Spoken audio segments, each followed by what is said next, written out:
Sean Payton, head coach of the New Orleans Saints. What's with this Saints happy cast? This has to be the worst Saints podcast in the world. Ralph can't say anyone's name right. Andrew doesn't know football. Everyone has a hard time listening to Dave. And is Kevin even there tonight? The audio with this podcast, my God, the audio, it's painful. All right, everybody, welcome to Saints Happy Hour podcast. The Saints are 1-0 and in first place in the NFC South. But here's where we're starting tonight, because all you people on the Twitters and on the Facebook and wherever gave me crap last week because you thought I jinxed the Jadeveon Clowney signing. Well, you did. No, we don't think you did. You did. Well, let me tell you something. I put the Marlboro fantasy stink on Brady. I put it on Evans. I put it on the kicker for Tampa. I put it on their defense. But more importantly, last week when we did predictions at the end of the show, I said this. Brady's going to look old and decrepit kind of and throw a pick six to wrap it up for the Saints. And it'll be Janoris Jenkins getting the pick six. Quick throw near side. It's picked up. Janoris Jenkins, 15, 10, 3, 2, 1, touchdown. Janoris Jenkins. So he'll be my... They won't even bring him to camp. He looks like a star of the day for the Saints. How about that? You know, Man. Dave, I'm trying to bask in the glory, and he just has to fucking ruin it for me every time. I deserve that. Two things. We got to let Ralph take his lap because that was This good. will never happen, and it'll never happen again. I mean, like, you can't get more specific on a prediction and have it absolutely come true. Secondly, Ralph, your sound clip skills, you're really getting better. You're mixing Saints calls from Shaq Streif. You've got past shows you're mixing in here. You've got the more sound bites. You are, if I can, Ralph, if I may borrow, chef's kiss. Chef's kiss. I got this for you too, Dave. Yeah, well, that sound quality on this, why do I get the shitty sound quality sound bite? Because that's the best. Because that's what came up first on the YouTube search for the Tulane fight song. Ralph lifted that from the Drew McGarry show that we did with him. That's the Tulane fight song. He's playing that because my Tulane Green Wave are also 1-0 after we had a little bit of a scare playing South Alabama. A better team than I think most people would expect or think. But we got down early. And it took a amazing 21.3 touchdown second half comeback to get the win over South Alabama. We're 1-0. I was watching that game on my couch, and I fell asleep and it was 24-6 for South Alabama. And you were talking some mad trash about my greenies, boy. And I wake up, and I'm like, what? They won? 27-24. Unbelievable. Here's the thing, though, man. This game, Dave, it couldn't have gone any better. We got everything. Brady looking old and washed. Gronk, David Onyemata sent him back into retirement. Bruce Arians is throwing Buccaneers left and right under the bus. Like the Saints began the Tom Brady collapse. And I have to say, it's probably the most Saints thing ever that they look amazing on an opening day and start the Tom Brady collapse, and we can't even go to the game to enjoy it. So my question is, was there anything yesterday that you wanted that you didn't get? Like, and now you could take your victory lap about your UDFA son. Other than going to the game. This was the first Saints home game that I have not been in attendance for since before Katrina, since maybe 2003. 2004. So definitely a little weird to watch it live from a couch. Did you go to all the home games in Tiger Stadium? Yeah. You didn't go to the San Antonio home games. No, I guess technically, I guess if you want to count the San Antonio games. What about the playing the Giants? Yes, at, I was there. At Giants Stadium. I had home game. I had amazing seats for that game. I was you were there, okay. Yeah, I was like 20 rows back. What about London? I'm still London mad. 2008 against the Chargers. I was there. You were at that game too? Yeah. Nothing makes me more angry than them calling. Just call it an away game then. Yeah, right. Anyway. But yeah, Ralph, what I think you're alluding to is my new favorite child. I have a new favorite child, a new son, a new favorite undrafted free agent son, and his name is Malcolm Roach, and we're blessed to have him. Sorry, Dylan. I'm not. No, this is my fake family that we're talking about here. So I'm sorry. I'm sorry, little Jordan. Although, boy, I would. How about can I call him Lil Malcolm? Lil Malcolm Roach. That could be like our family thing. We just put Lil in front of our name. You can call him Malcolm. Little Dave Cariello. Yeah, I mean, obviously we'll let the whole season play out, and I'll let you guys, maybe come back and have a chance. But as far as I'm concerned, right now, I am the official winner of the undrafted free agent son. I mean, Malcolm Roach, he had a great game. He's making tackles in the backfield. He didn't have a sack, but I feel like he got close. I mean, he got a lot of playing time. He was steady in the rotation. He looked quick out there. He looked fast. I've never been more proud. I really haven't. It was a little great. bendy. Little bendy. Little Malcolm is a little bendy. I gotta say this about Roach too. The thing I liked the most about Roach was he was a little Craig Robertson-y with his energy. Mm-hmm. You notice that? I appreciated He's high motor. He's a high motor guy. We've already got people in the chat calling him La Cucaracha. Oh, I like it. I like that.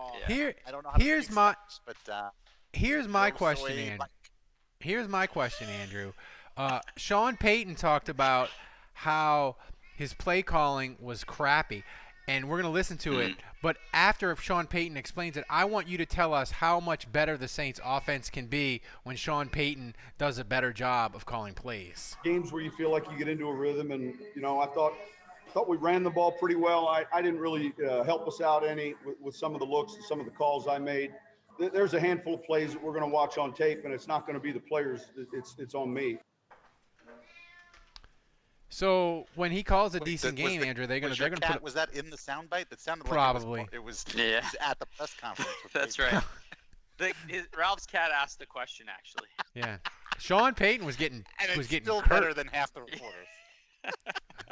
Sean Payton's he was getting I think Amy Just or somebody asked him a question. He's like, I already answered that. Right in the first. He's like, I already answered that. No, I mean, honestly, that's good to hear. I'm assuming he's referring to. It seemed like there were a lot of runs, especially with Kamara. It seemed like there were a lot of runs where I don't know, either the blocking was the wrong call or whatever. It just seemed like they were spending a good amount of time in our backfield, and there were a bunch of plays that Kamara didn't really feel like he had a chance to. Well, why were they running so many sweeps? Like that's the stuff that was getting blown up, and it's like when you've got Levante David and Devin White, two very quick linebackers that run well laterally. Like, why would you try to keep running sweeps? That's what was getting blown up. I feel like when they were running it right up the gut. I'm shocked, dude.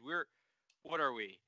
How many minutes in are we? We're 15 minutes in? Yeah. And Dave has yet to complain about Latavius Murray not getting more carries. I am shocked. I am appalled. He's on cloud nine about his UDFA son. He forgot about his other child. You are off your game, Latavius. It's the old adage: winning cures everything. So I'm not. If the Saints had lost. And they had and they had Brees throwing for 50 times in the game, while Latavius was breaking off 6-7 yards a clip. That's when I get mad. But when the Saints win, I'm not gonna complain too much. But he did look good. I mean, Latavius, he's just a lunch pail running back. He's just comes to work every day. You know what you got with him. You know what you're gonna get. He's solid, and yeah, I think I would like to see him. I would like to see the Saints use him more, moving forward. But you can't just cut out Kamara's regular. I mean, runs. Then you get too predictable. And you did just pay him $15 million a year. You got to use him, right? Well, I feel like But obviously, Kamara's strengths are either catching it out of the backfield or even catching it. downfield or whatever, but you've got to, I mean, just to keep defenses honest, you've got to make it seem like he might actually just take a standard handoff and run it between the tackles. Oh, and by the way, if you're in the YouTube channel tonight listening live, or you're not listening live, you're listening later, go to the YouTube channel, subscribe. Right there. When we get to 1,000 subscribers, we can monetize the channel, and every dime we make the rest of the year goes to hurricane relief to help Lake Charles. So do it. That's all you have Just to do it. Just It's right there. Just click. click right the there. button. Ralph, but- I think it's one of those things that I just want to state. Yes, Drew Brees was awful. Didn't play well. Michael Thomas didn't do anything. I thought Alvin Kamara played poorly. And you know what still happened? The Saints still won. They're still in first place in the NFC South. They embarrassed Tom Brady. So I don't want to hear it. Like, I don't really care. And here's the thing. That's what good teams do. Because, like, that's the thing. Brees isn't going to be awful all year. Michael Thomas is going to be fine. Alvin Kamara is going to get his. And it's just the fact that all that happened and they still won comfortably by 11 points just goes to show how good this team is. And I'll throw this out there. This was probably the first time watching this game that I'm like, well, obviously they went 5-0, so this is kind of a dumb statement. They went 5-0 without Drew Brees last year. But I watched this team play, and I'm like, yeah, they can win without Drew. I don't just mean like win a game. I mean like they can make the playoffs. They can go far without Drew. This roster is freaking loaded. And to that point, Dave, Trey Hendrickson, the forgotten man from the 2017 draft, he was so good. And then Bruce Arians slanders him as like our left tackle. He's the easiest guy to block, and we couldn't even block him. Just slandering Trey Hendrickson. Wow, that's out of line. Wow, that is out of line. You know, if I'm Trey Hendrickson, man, I'm like Rocky and Rocky IV with the montage. I'm getting ready. Did you notice that Arians blames Tom Brady for the pick to Mike Evans? You know, where Mike Evans quit on the route. He's like, oh, that's on Tom. That's terrible. And then today he backtracks and he says, actually, never mind. I watched the tape. It's on Mike Evans. So he contradicts himself and slams both players in 24 hours. Amazing. Well, Kevin has joined us now. And when you refer to Mike Evans, you should refer to him as his proper name, Marshawn Lattimore's son. That's who he is. You mean Marshawn Lattimore's bitch. So, Kevin, I wrote about in my Channel 4 column how the only thing that was normal yesterday was the Saints winning. But I felt like the weirdest – when it hit me that yesterday was just really weird was when Janoris Jenkins had the interception and he runs it into the – he gets a pick six on Brady, and the dome – is quiet and my living room is louder than the Superdome. That's when it hit me that this whole season is just going to be weird. Was there a moment yesterday where you're watching the Saints game and you're like, this is just fucking really, really weird? Yeah, when they were showing footage of Brees and Brady throwing warm-up passes before the game even started. Like, to me, it's still weird. Excuse me. It's still weird that they're even playing. I mean, obviously now that it's started, there's really not going to be any stopping it unless something cataclysmic happens, which I hope not. And I imagine I'll get used to it eventually, but it's just weird seeing them playing and hearing that awkward piped in crowd noise. Like somebody on Twitter. Can we talk about that? That's got to go. Yeah. It sounded like noise. Madden 97. Somebody Like on it's Twitter really yesterday said it sounded every time you heard the piped in audio, it sounded like the crowd reacting to a fight in the stands. And I was like, yeah. Like, pick six, you know, I'm thinking, boy, the crowd, the Superdome would be going apeshit, but instead, like you're hearing what sounds like security throwing a handful of people out of the building. There would be booing, like they would have situational crowd noise too. Like a ref would throw a flag, and then they would use boo. Like it was. Why? It was so canned and just lame. Why can't they hire Ugh. me? Let me plug the jingle palette into the dome, and I'll just have like defense, crowd noise, boo the official, maybe a bullshit. Like we could run it, man. It could be good. You just need a little ingenuity. I want to hear the players. That's the thing. Like if there's not going to be any fans there, I'd rather just hear Bruce Arians telling Tom Brady, "What the fuck are you doing?" Like I'd rather just hear that. Right. Sean Payton said it sounded like a joint practice today. He's like, occasionally during the game, it felt like we were having a joint practice with the, but again, the end. This goes way back. Again, the NBA is at the top of this whole thing. They mic up they kept the players mic'd up. You could hear more things going on the court. You could hear more things going in off the court. This is what football should be doing. None of this piped in crap noise shit. It sounds lame. As somebody who watches professional wrestling and has had to try and watch professional wrestling with piped in crowd noise, I can tell you piped in crowd noise is lame as shit. Yes. That's why the Falcons do it all the time. Locke Tamer 11 in the chat room says they should have these kind of sound bites pumped into the dome. God, I hate to hear that. I hate to hear that. That is f***ing stupid. Wake up. I mean, get more sound bites in the dome would be kind of awesome. That would be great. Andrew's dad wants to know what we're all drinking here.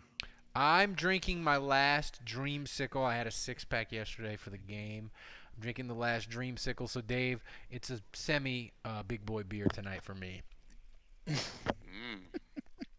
Semi. I'm drinking, this is, I posted this on Discord. This is Canadian Breakfast Stout from Founders, but this is from 2017. I've been holding this for 3 years. I've been aging it for 3 years. You've been waiting for the downfall of Brady to break that bad boy open? Yeah, this is Brady's retirement, wine. This is what we drink when Brady retires. So this is very good. Very good. Andrew, are you drinking? Kevin, are you drinking? No, I'm not drinking. No. I'm Andrew went hard in the paint yesterday, probably, so he's in recovery. That's right. mode. That's right. I've got my shaker bottle. I'm drinking just like gin. What do you Gin call and it? protein powder. Yeah, protein powder. Shit in here.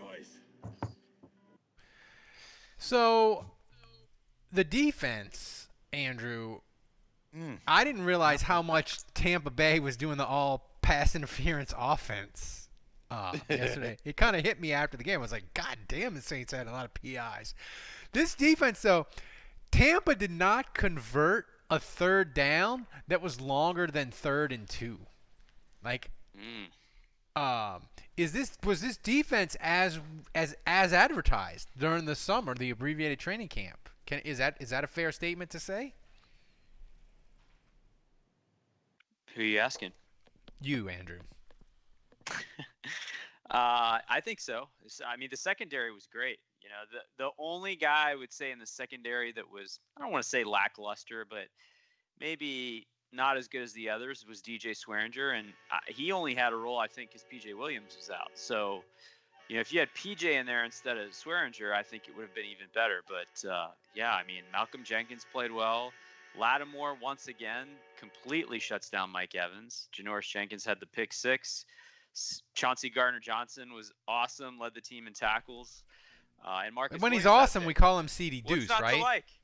When he's awesome, we call him CD. I had this on my notes. I wanted to bring this up. Dude, his name is Gardner-Johnson on the jersey. Like, I know. I'm sorry. Like, yeah. I'm calling you what your legal name is. Yeah, I thought he legally changed his name to CD Deuce. So if he legally changed his name, no, he did not.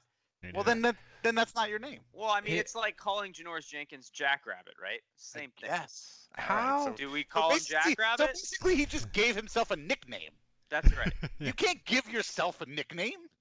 Right. Only pro wrestlers are stupid enough to do something as lame as that. Kevin. So Yes. Speaking of lame wrestlers, Mike Evans and Lattimore clearly hate each other on a visceral level. How much fun is it that they hate each other that much? It's great. I was thinking yesterday, like, how bad is like do we put Mike Evans in any sort of a most hated or loathed Saints opponent category? And then I sort of had to catch myself and thought, well, doesn't he have to actually play well against us? right, exactly. The guy has to deliver in order for that to really count. Otherwise, it's just an asshole on the other team. So, I mean, Mike Evans. No. That's a great. You are not a fucking factor, son. But here's the thing, though. That's a great top. That's a great. Make sure come next May, you're buying Lattimore a Father's Day card. Okay. Here's the thing, or though. Is it June? When the fuck is Father's Day?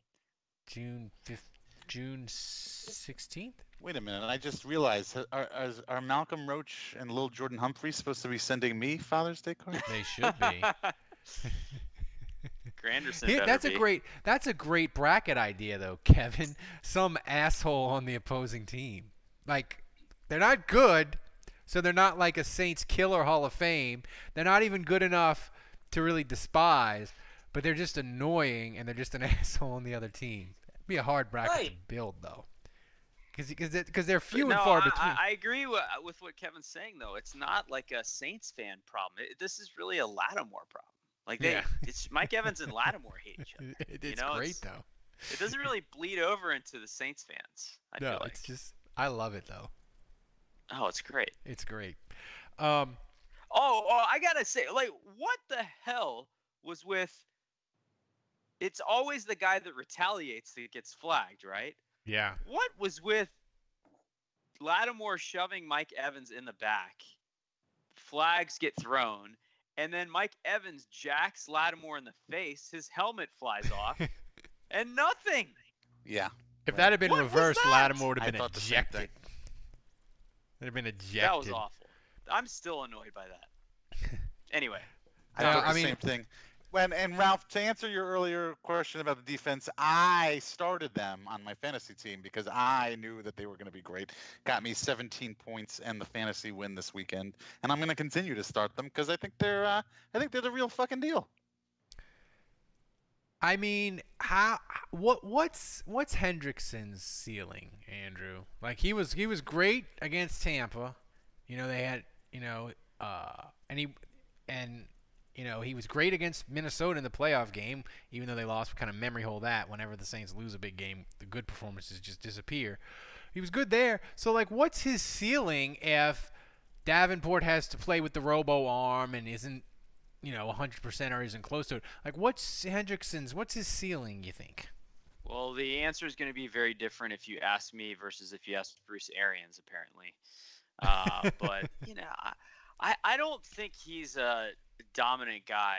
I don't think. I mean, look, they wouldn't have tried to trade for Clowney when Davenport went down if they felt like they could go a full season with Hendrickson and Granderson and be fine, make the playoffs, win a Super Bowl. So to me, he's still kind of a third guy. He's a rotational guy, very good one.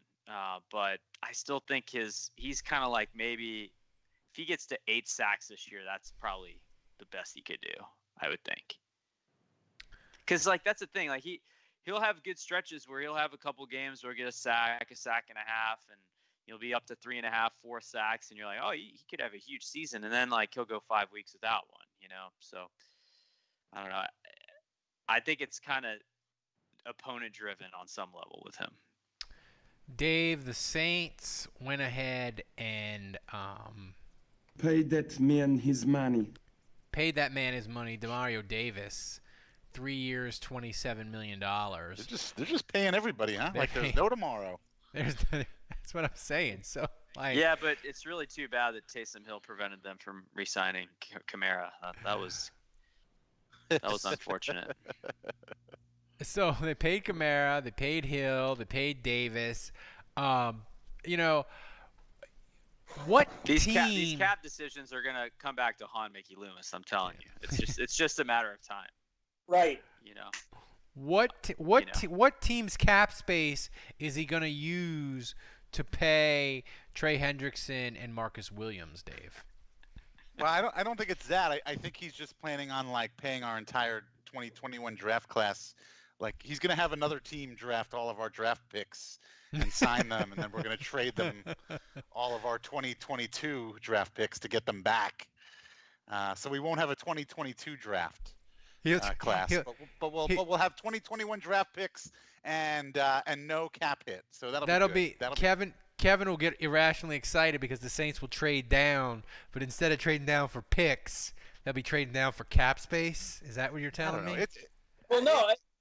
What's gonna happen is they're gonna eventually just give Brees, Kamara, Mike Thomas, Cam Jordan, and I don't know, pick two other guys. They'll give those guys Bobby Bonilla deals, and they'll find a way to pay them to keep them on the books somehow through 2050, and they'll be able to sign players in perpetuity because of it. I think Kevin's right. That's what's next. It's the Bobby Bonilla deals. As a Mets fan who grew up watching Bobby Bonilla and Doc Gooden and Darryl Strawberry and Howard Johnson and all those guys, and who has to hear about Bobby Bonilla getting paid every summer, please don't do any of those deals. Those are terrible deals. I do not approve of those deals. No good. Please stay away. You gonna tell Loomis how to run Loomis math? You guys had mentioned it on the other podcast. You mentioned me. There's going to be a bailout. I don't know how it's going to come. I don't know how much it's going to be, and I don't know in what form it's going to come. And I'm not necessarily saying it's going to bail them out 100%, but there is going to be some kind of bailout. And again, not just for the Saints. I'm talking about for the entire league. But there's going to be some kind of help, some kind of bailout, financial help. And it's going to make the Saints situation not as bad as it currently is now, and as we think it's going to be. I'm telling you right now, that's what's going to happen. If yesterday, Kevin, really was the beginning of the downfall of Brady, and he's a basket case and just washed by the middle of the year, how much joy will it give you that the Saints kicked off the end of Tom Brady? It's perfect. It's perfect. It can't be the only way. Well, no, there is no better way. I was about to say, well, maybe if the Saints had beaten the Patriots, if he stayed with the Patriots and the Saints somehow beat him in the Super Bowl, but no, that would require Tom Brady to have been good enough to get to the Super Bowl. No, Tom Brady getting traded because Bill Belichick somehow was smart enough to see this happening, and the whole you're better off getting rid of him a year too soon than a year too late. The fact that he's on a new team and it's basically Joe fucking Namath all over again with the goddamn Chargers, it's perfect. It's his first year. He's got his running buddy Gronk with him, and both of them looked fucking washed. I didn't see Gronk out there at all yesterday. Are you sure Gronk played? I don't even know who you're talking about. I don't think Gronk was an idea. Who?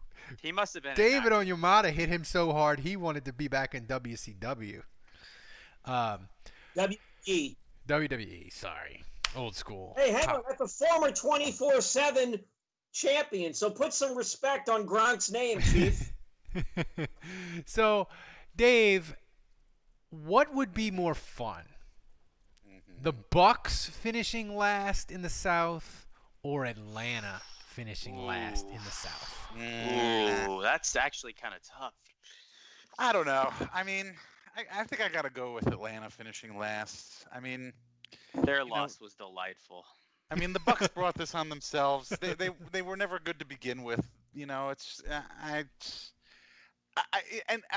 the punishment that the Bucs are going to have to face is, what are they going to do after this? What do they do next year?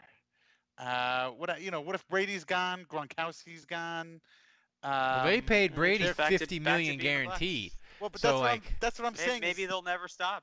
That's what I'm saying. Like, we always talk about the Saints going YOLO. Bruce Arians and Tampa Bay went YOLO, and right now it's looking like it's biting them in the ass. And when you get bit in the ass after going YOLO, the next 3 or 4 years, they are not fun. They are not fucking fun, because you are repaying that shit.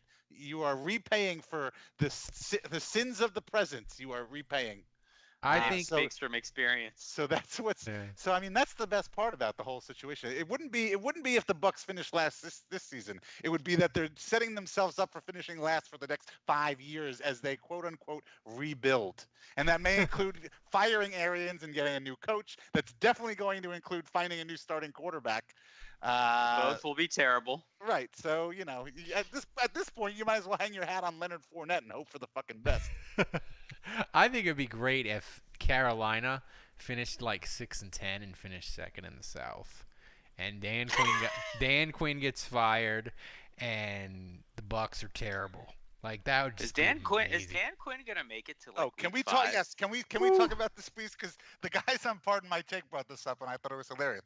I mean, let's remember, Dan Quinn was on the hot seat last year. He was almost fired last year, and as we always like to say on this podcast, we want Dan Quinn coaching the Atlanta Falcons forever. For perpetuity. In perpetuity, we do not want to see Dan Quinn get fired. But not a good game yesterday for the Falcons. So, like the guys on Pardon My Take said, if you ended last season on the hot seat and you lose the first game of the season, you're back on the hot seat already. His ass is burning up already. He is on the hot seat in week 1 going into week 2. And that's red alert for Saints fans. So what we need... Yeah, not going to work here anymore anyway.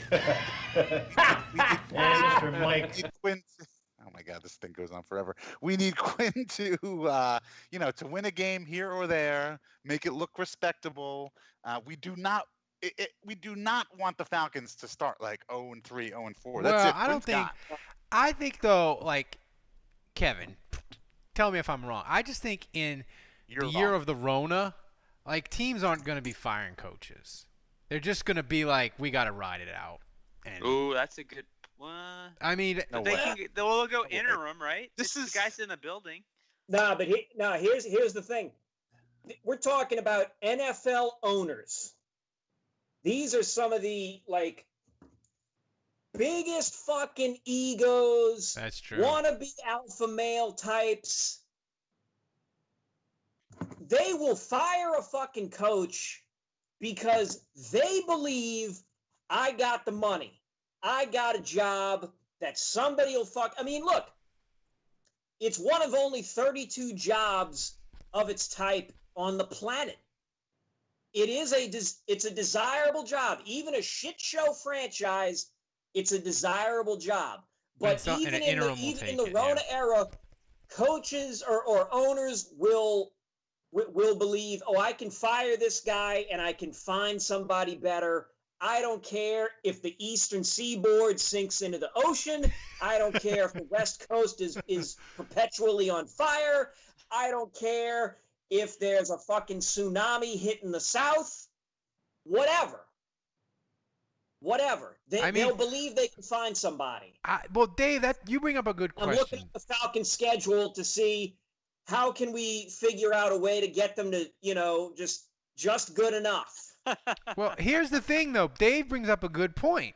If we want Dan Quinn to keep coaching the Falcons, 9-7. You want like 9-7. I mean, when do we have to start? When do we have to start pulling for them? 8 at best.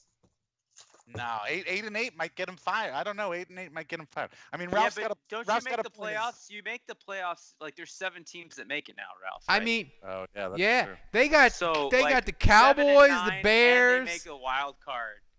At 7-9, they get the 7th, the 7th seed. That might be enough to keep. Here's the thing: they got the Cowboys. They got the Cowboys Sunday. They got the Bears. Then the Packers. Like, they're 1-3 at best. I mean, they're staring 0-4 in the face. Trubisky had the comeback yesterday, cost me money. Fuck you, Mitch Trubisky. Yeah, I'm in 2 survivor pools. In one, I had Eagles, and in the other, I had 49ers. Oh my When god. do we find out how we did in the Yep. the one we did with the armchair people? Well, I got to check that. We got to do that. That's all season long. We Armchair. No, I know. Armchair is a Bet Online, great sponsor for the podcast. They do a pick where we pick 5 games every week, and I don't even remember. They sent me the email. I did the picks. I don't think I did too well. I got at least 3 of them, and I picked the Seahawks for my lock, so I got another +2 there. So I got at least 5 points. Yeah, I mean it's the Falcons, man. I'm with Dave. I think we got to pull for them against the Cowboys, the Bears. I think they No. Been nice. But No. back to the Saints. No chance. Back to the Saints game. I'd pull against the Falcons. I'd pull against the Falcons against the Bears and the Packers only because they've already won, and I would rather NFC teams pick each other off to drag them down to 500 across because the board. You gotta be the 1 seed to get the bye now, because only one team gets a bye with the new playoff format. Shit's gonna get serious. Playoffs. 16, week 17. So back to the Saints, Andrew. The defense was amazing. We talked about it. They had sacks. They made Tom Brady and Gronk look old. Mike Evans is Lattimore's bitch. Yada yada yada. The offense to score 34. Sean Payton did the hashtag We Make the Rules, pal, with the trick play with Taysom at the end to Kamara, which would have been just amazing. In my heart, Kamara had 3 touchdowns. But on the scoreboard, the Saints only had 34. Drew Brees said after the game he was awful. Can you remember a performance like this where he was just off? And not on the deep throws, on like the intermediate stuff that he usually kills. Yeah. Well, that the silver lining there is that I think it's fixable. I think Brees will correct that. It wasn't an arm talent issue. It was just he wasn't hitting it was a ball placement issue. And, I think if Brees can fix that, so. But, yeah, it was surprising. It was surprising, and it was also surprising to hear him say he played awful. He's such a glass half full kind of guy. I would expect Brees to say, I think I played great. We scored 4 points and won. We won the football game. I'm pretty happy with how things went, so I would have expected him to say something like that. So, he did play awful. I think You just didn't expect him to be so self-aware. Right. Well, I think he's self-aware. I think he just, he just won't say anything negative. I just was surprised that his awfulness wasn't deep throws or being too aggressive where he throws a pick that he tries to fit it in somewhere. His bad throws were like he airmailed Camaro, which would have been like a 15-yard gain. He threw it to Sanders, where if he throws it right, it's a walk-in touchdown. He throws it to Traquan Smith. Instead of being a first down, Traquan Smith is 1.5 yards short because he has to come back to the ball. And he threw into coverage a couple of times. So he threw that one ball that Cook caught where the dude for Tampa, I thought that as soon as it left his hand, I was like, that's a pick. And it just, the dude for Tampa, I don't know if it went right over him or through him or whatever. He touched his finger, Yeah. But one more It wasn't great, but look, Brees will be okay. I do think he'll be able to, and the offensive line needs to play a little better too, especially the interior. But I think it's just going to take a little time. Just like, everyone's saying, that's the thing I don't get. Everyone's saying it's going to take time for Brady. Like, he's getting a pass in the national media. He's like, the one I'm really worried about is Drew Brees. These guys, and I was saying this on the podcast that we just had, Ralph, earlier, but this become isn't a patron so you get Deshaun access. Watson. This isn't Mahomes. This isn't those guys can, with no game plan and no preparation, they can go out there, fling the ball around the yard, and they're going to look awesome because they are physical freaks, right? But Brees and Brady are not like that. Their whole career is predicated on preparation, timing, reps over and over and over, visualizing. And during this weird offseason and COVID, no OTAs, etc., they haven't been able to do that. So I just think it probably hurts quarterbacks like that more than your Aaron Rodgers type players and your Lamar Jacksons. And so I just think it's going to take a little time. You'll be fine. Yes, Drew had certainly one of his worser games of his career. Certainly not. I don't know about that. He didn't have any turnovers. Let's not make it. He didn't turn the ball over. Absolutely. You know what? You're right. But I think obviously Drew looks at his numbers and he looks at his stat line and he's like, that's not really me. But again, I think there were some questionable decisions, throwing into coverage, that kind of stuff. My whole thing is I don't think Drew has an issue throwing it deep. My issue is, God, it just takes so long for those balls to get there. Like, I guess it's the velocity. And I went on a mini rant, maybe a month ago. Yeah, when Sean Payton feels like he has to, in a way, defend Brees in a press conference, saying, "Look, I thought his balls were good. I thought there was good velocity. I thought there was good placement." And I kind of went on a mini rant, like, this is Drew Brees. Like, why? We don't need to be second guessing. We don't need to be nitpicking him. But I guess after watching him a little bit, I see where it comes from. I see maybe why reporters are asking that question. It looked like when he did try to go a little further down the field, it's not that he can't throw the ball that far. To me, it's just that it's not getting there quick enough. It's a little bit slow. It's like an on punt. That's my only gripe with Brees. But we don't need him to do that. We don't need him to do that. He can the manage offense the game. has become don't turn the ball over. That's Brees' responsibility. Job 1, 2, and 3. Don't turn the ball over. The defense is good enough. You've got playmakers. Special teams is good enough. You don't turn the ball over, you're going to win the game. That's how the Saints have won 11 games 3 years ago and 13 the last 2 because Drew Brees has not been turning the ball over. That's it. Right. I don't Mission accomplished. Right. I don't care that Drew Brees, if you say Drew Brees can't throw the ball 50, 60 yards, I do not care. They don't need to do that. He doesn't have to do that. The Saints will definitely win without him doing that. I will take 10 to 15 yard shit all day, every day, as long as, like Andrew said, we're not turning the ball over and we're completing them. And we have the playmakers who can do something with the ball after they catch it. I will take that all day. And if you're one of those fans that says, yeah, well, but playing that way is boring. My ears are burning right now. I hear you, but I don't care. Because if you think beating Tom Brady and embarrassing him on live television in front of a national audience, if you think that's boring, then I don't know. Oh, and by the way, all the people that not just live television, America's game of the week. Well, and here's the thing: all the people that in front of Troy Aikman, in front of that whole fucking crew. I don't give a flying fuck if Drew Brees turns into fucking Trent Dilfer. Here we go.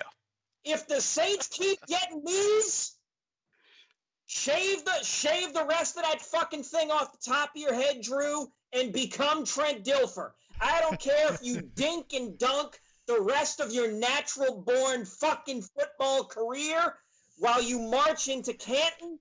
If you get these and get another one of these motherfuckers, it don't matter. It don't fucking matter. Drew Brees is washed. He doesn't have the arm strength anymore. Fuck you. He's fucking winning games. Tom Brady is marching to the Social Security office to collect his fucking retirement check. And here's another. If you dare say Drew Brees is washed and you're not going to say Tom Brady is washed, get the fuck out of here. Kevin is in mid-season form. It's week 1. Popping in late and ranting. I love it. You got to get him a headset. Are you sure it's protein in there and not something else? Here's the thing, too. All you people that emailed me after my WWL column saying you're not watching, you're giving up the Saints and blah, blah, blah, and on Facebook comments, I saw the emails, I saw the comments. The Saints game was the highest rated Fox game since the 2016 Super Bowl. You motherfuckers lie. about not watching the Saints. It's lies. It's lies. And people are like, well, Ralph, we'll see how the ratings are in New Orleans next week when they're not playing Tom Brady. I'm like, the Saints ratings in New Orleans aren't going to go down unless they start losing. They're only going to go up. You people, you lied, okay? It doesn't bother me, like, if you want to pretend that you weren't going to watch the Saints, but you watch them, okay? That's what I'm saying. You watched them. My favorite is that you see all the time on social media, especially on Facebook, where, the Saints will tweet something or, they'll post something on Facebook. You get all these comments like, I'm never watching you again. And you're like, you wouldn't be able to comment that unless you followed the Saints. Yeah. So it's like, exactly. oh. Exactly. So Are you good. paying attention to me? I'm not watching anymore. See, look at me. I'm not watching. I'm not watching. This is me not watching. Oh, I'm not watching still. Oh, I can't believe they pick six that. I'm not watching. I'm not watching here. And the gifs and the tweets With the and the motherfucking memes. people saying Drew Brees don't have it anymore. You motherfuckers don't have it anymore. And the tweets and the memes, they're just so good. Like the Homer Simpson, have you seen where like they come out of the bush, the Saints are 2-0, and like he's got I'll be back. all the jersey back on and all that. I'll tell you something. I'll be back. If the Saints start 3-0, them motherfuckers can all be kneeling at the 50-yard line at the start of the goddamn game. They'll all come out with their fucking Saints camo hats, their fucking pink jerseys. Right. All the little accoutrement horse shit that they buy, they're fucking bless this mess, live, laugh, love, whatever the fuck. They'll be Tom Brady again, you're going to turn the whole Who Dat Nation woke. Dude, Right. Don't fucking matter. the Saints Who Dat Nation, the bus is going to be completely full when they're up 14-0 on the Raiders middle first quarter next Monday night. All it's going to take is one Drew Brees, 32-yard pass. That's all it'll take. Dude.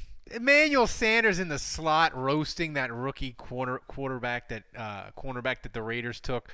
They took him in the first round that he was rated like a 5th-round pick. Emmanuel Sanders will roast him. They'll all be back. But the other great thing that was fun on Sunday, Kevin, was the Saints have the dude from Estonia that's like 8 feet tall, that they literally signed him just to block field goals. He's a wildling from the Game of Thrones, and the dude blocked the field goal. I was euphoric. I love Margus Hunt. He even has like a Game of Thrones type name. Yeah.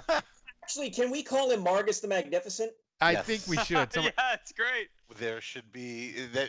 That's topical. If only we knew a person who could print merchandise. If only.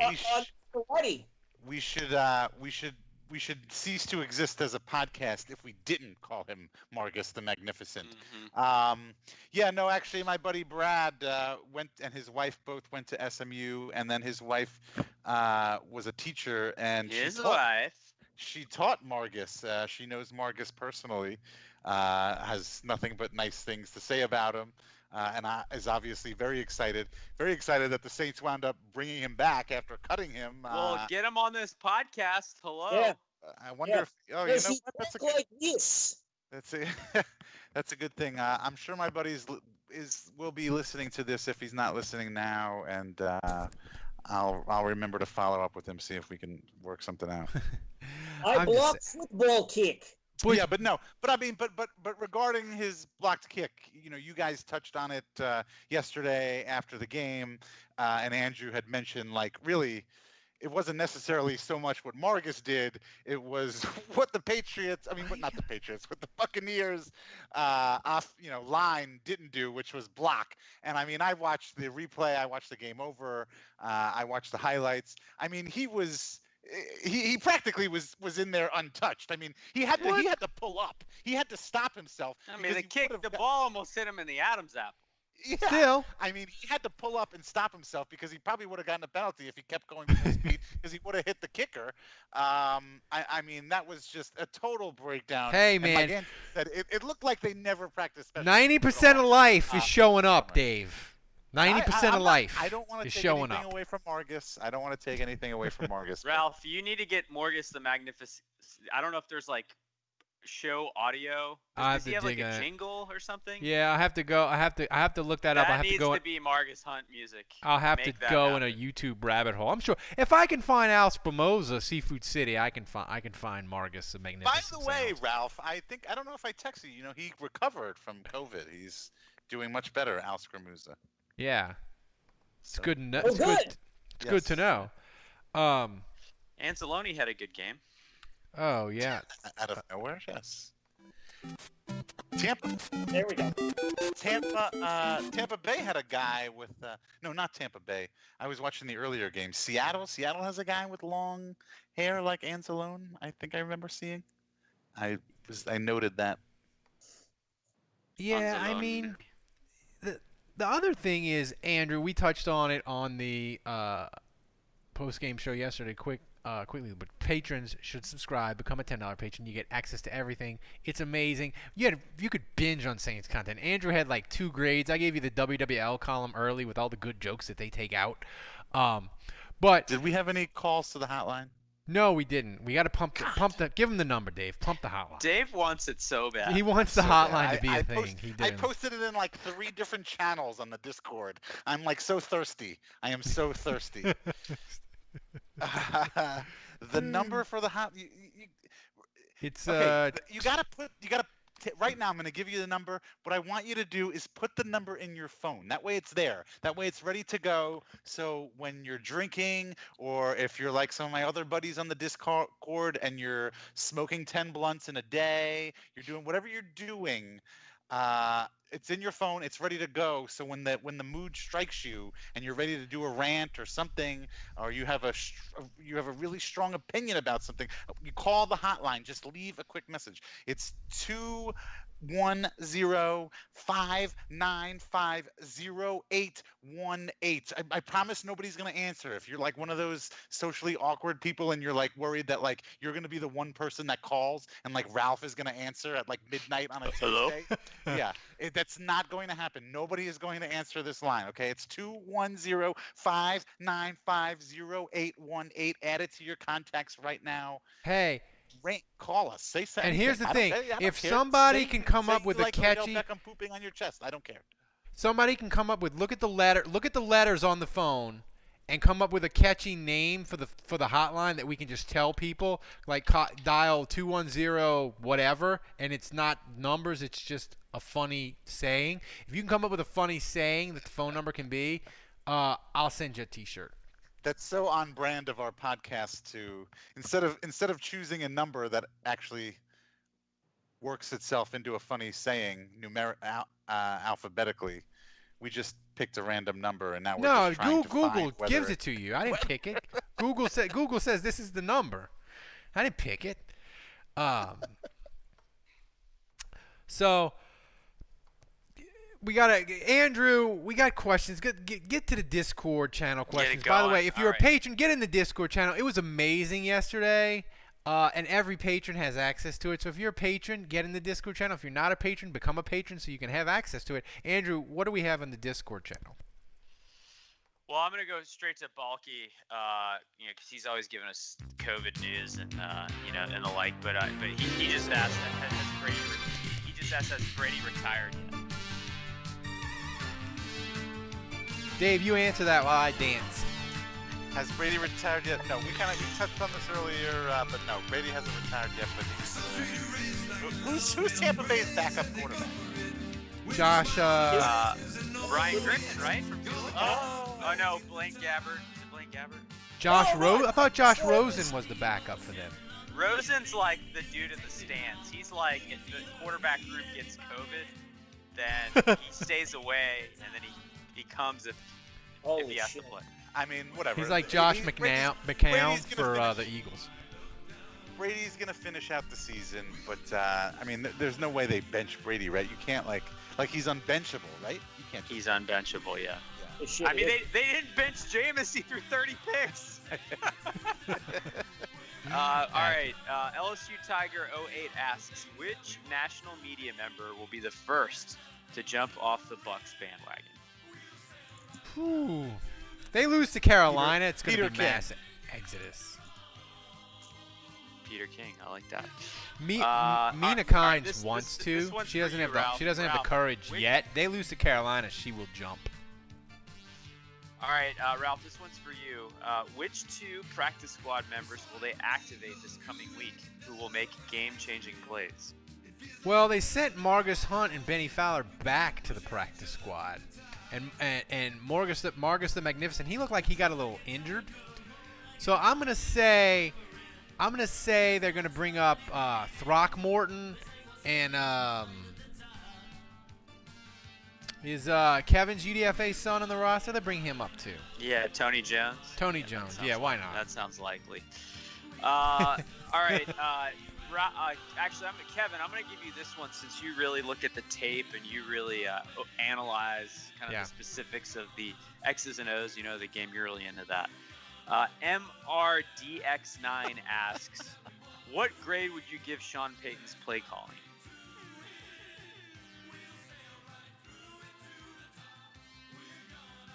He's thinking. He's thinking.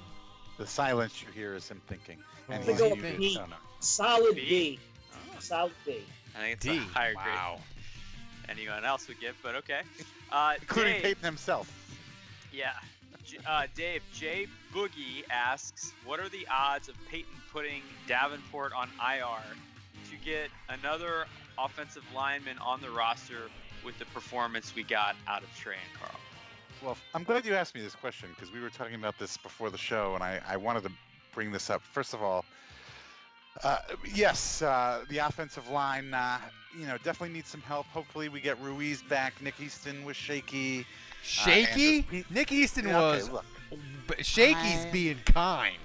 all right, I am being kind, yes, because in case we want to have Nick Easton on the show at some point, maybe I want to be kind. I'm Nick okay Easton- burning that bridge. Yeah. Nick Easton was shaky. Andrews Pete was shaky. Hopefully Ruiz comes back. But yes, offensive line wasn't that great. Looked like they didn't do a great job run blocking. I didn't think. But I want to talk about Davenport. It's frustrating. Just the injuries with Davenport. It's frustrating. And the thing that I read today that highlighted my frustration was learning that Cam Jordan yesterday played in his 145th consecutive game. That's like 9 straight years Cam Jordan has not missed a game. Davenport will twist his pinky and he's got to be out for the game. And Cam Jordan plays with it's not like Cam Jordan's not getting injured or not getting banged up out there. It's just it put a lot of things in perspective as far as Davenport is concerned. And it's Chris starting to said frustrate Nick me. It's Easton starting just to blocked you on Twitter, Andrew. Yeah, Zach Streif earlier today said we're about to have Sean Payton on the air. Are there any questions you want me to ask? And I wrote him back. I said, yeah, will you please unblock Andrew Juge on Twitter? And Zach wrote back, yes, sorry, you're on your own there, buddy. So RJ Savage wants to know, Ralph, plus or minus 6 sacks for Trey? Plus. I'm pounding the over on that. Yeah, I'm pounding the over. because the thing is, the Saints are going to play bad offensive lines, and they're going to play quarterbacks that have worse pocket presence than Brady, and the sacks are going to come. Trey Hendrickson, he gets to 6 sacks, 7 sacks. He's going to get like $7-8 million a year for like 3 years from a team. With COVID, it'll be interesting because I feel like week 10, the bad teams are just going to give up. They're not. Yeah, right. Yeah. Over under Malcolm Roach 3 sacks. Ooh. Here, I'll go under. here's a question, Less than Kevin. Carl Granderson, that's for sure. Here's a question from Well, he's already- Reichert. He's already behind. Yeah, he's already got one. Kevin, how quickly Yeah. does the league approve the transaction if another GM copies Mickey Loomis' salary cap shenanigans that Goodell vetoed for Clowney? Instantaneous. Well, this is another good one for Kevin from your boy Allen.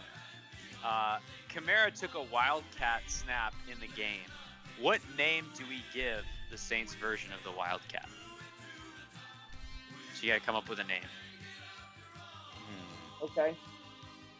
Make something up. Yeah. Yeah, I think it's got to be like something French Quarter or drink related. You know, they didn't get Clowney, and we were going to do the hand grenade package, so you could call it the hand grenade. But that the air grenade. Yeah. Airhead mixed with. That's good. I mean, Oh, this is a good question from Patrick, Dave.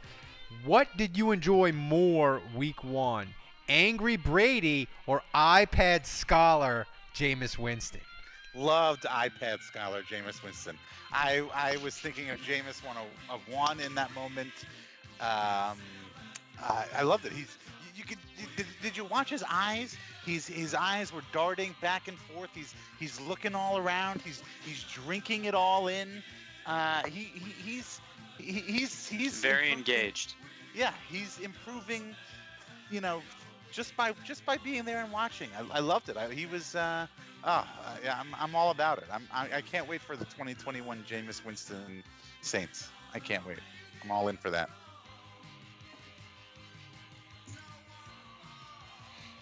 That's all the questions I have, Ralph. I don't know if you have any on Twitter. Yeah, that's all I had. That's all I had. The one that, my friend's the one that made that tweet about Jameis Winston and the gif of the kid standing in line looking all weird. Oh, well, yeah. Yeah. So, all right. So we got to get, before we get out of here, we got to do predictions for the Saints versus the Raiders. The Saints are going to Las Vegas. It's gonna be the first ever game in the Raiders' new home of Las Vegas in the new stadium. I'm very sad because we were gonna do a wedding in Vegas with Michelle. We were gonna have everybody who was gonna go to that game. Yeah. And make a fucking Vegas weekend out of it, because Yeah. that's fucking done and over with. We were all gonna go.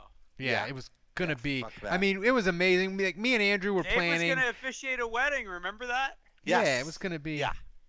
That's the most disappointing thing of all is that I can't bring two people together in wedded bliss. Yeah. So the Saints are a 5.5-point favorite. Now they're gonna have to have fucking Elvis marry them. That's disappointing. So, Dave, I will start with you. The Saints are a 5.5-point favorite. And give me a prediction, but also give me your. They won't even bring him to camp. He looks like a star of the day for the Saints.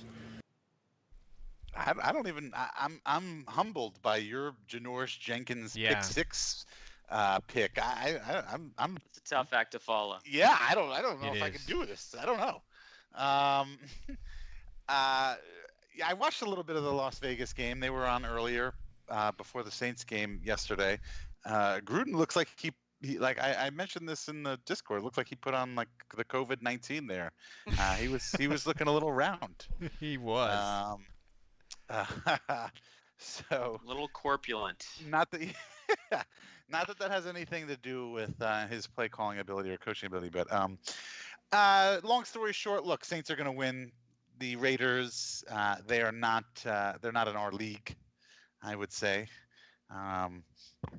They're just not as good of a team as us. Not bad by any means, but it should be a win for the Saints. I'm gonna say, the way I really feel is as weeks go on, as the Saints get more comfortable playing with each other, and I think they're only gonna get they're only going to get better when they keep playing with themselves. I mean, each other. Oh wow! But anyway, I'm going to say Saints. I don't really see Vegas scoring too much. I'm going to say Saints 35, Raiders 10. Ooh. Yeah. Oh yeah. That's right. Man. That's right. The bandwagon will be full. I am high on this defense. You could call me Cheech or Chong. I don't care what you call me, but This defense is really doing it for me. And I'm going to say, and since the defense is doing so great, I'm going to have my star of the day is going to be, I'm going with Malcolm Roach. Fuck it. Let's do it. There you go. Keep it Let's in the roll. family. Let's roll. Let's just do it. Kevin, All right. Now All that right. we got that over with. Kevin, who you got? That was the in-depth analysis. Yeah. Listeners to this podcast Crave. The crave. demand. They demand it. Yeah, I don't know if I'm going. I don't know if I'm going with that kind of a beatdown. I'll take the Saints. Saints over the Raiders, 24-17. And I say that I'm going to say Margus Hunt blocks a punt Yes. that's recovered for a touchdown. And I went and listened to some of Margus Hunt talking about him blocking the field goal, and I am very disappointed that he does not sound like Eastern European. No, he does sounds not sound like nothing like Margus I Hunt want him to should sound sound. like he sounds. He basically sounds It's like very faint. It's very faint. right. He basically sounds like he's been living in fucking Lafayette most of his life, or some shit like that. And he hangs out with you know, Chad and Dave and Blaine on the weekend, you know, playing bags instead of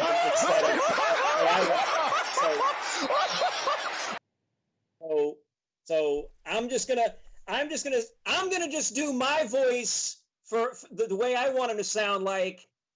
I don't care. So Margus Hunt, he have block punt for the touchdown. He gets 6 points on Team in Giant Roomba. Team Giant Roomba. Andrew, who you got, and who will be your? They won't even bring him to camp. He looks like a star of the day for the Saints. All right. I watched the Raiders and Panthers today, and so Yesterday. I picked up on something. I picked up on the coverage units being a little shaky for the Raiders. That too. Yeah, I noticed that. So I'm going Deontay Harris as the star of the day. He's going to take one of the house. Ralph, I hope you're recording this because Yes, I'm I'm going to recording be the this. one you're playing back next week. If he's not When recording I this, then there is no specifically podcast. state Yeah, that would that be bad. Deontay Harris will take a kick back to the house. So that's happening. Saints 37, Raiders 10. Drew Brees. Close Drew to, I said Brees- 35 then. Drew Brees goes 10 of 22 for 74 yards and 1 touchdown. And Saints Twitter is ready to burn him to the ground. And yet here we are 2-0. Man, you stole my thunder, Juge. I was gonna say Saints 27, Raiders 24, and I was gonna say Drew Brees is gonna look awful for 57 and a half minutes. And then he's going to take the Saints down and go like 7 for 7 and win. And John Gruden is just going to be staring into the abyss. And on Tuesday, Bill Barnwell will write, of the 2-0 teams, who's the worst? And he'll make the Saints his worst 2-0 team. But you stole my fucking thunder, Juge. I'm here for it. Like, I am so here for Breeze having an awful game, Twitter melting down, and the Saints winning by 30 points. Like, it would be amazing. It would be. I would love it. I would love it.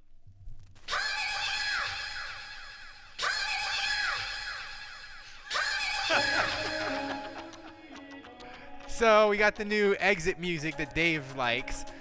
I love it. So listen, if you like this podcast, you should sign up and become a patron. You I get don't all like it. I kinds love of it. fun stuff. It's amazing. Thanks to everybody for supporting the show. Thanks for everybody in the chat room. It looked like we had a ton of people. We appreciate you guys. The Saints are 1-0. They lead the South. It's going to be an awesome season, even with the Rona, the weirdness. Thanks for joining us. And until next week, for Kevin, for Andrew, for Dave, I'm Ralph. Until then, the bar is closed. Ralph Shuffle.